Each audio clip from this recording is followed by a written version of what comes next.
अस्सलाम वालेकुम प्यारे बच्चों, कैसे हैं आप सब। उम्मीद करती हूँ आप सब ठीक होंगे। प्यारे बच्चों, आज टीचर आपके लिए लेके आई हैं बहुत प्यारा सा काम।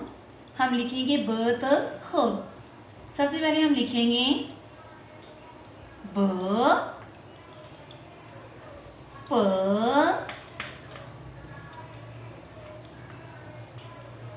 त ट। फिर हम लिखेंगे ज च ह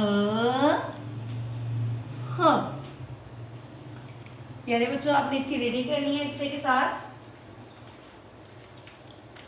ब प त ट ज च ह ख। ब प त ट ज च ह ख।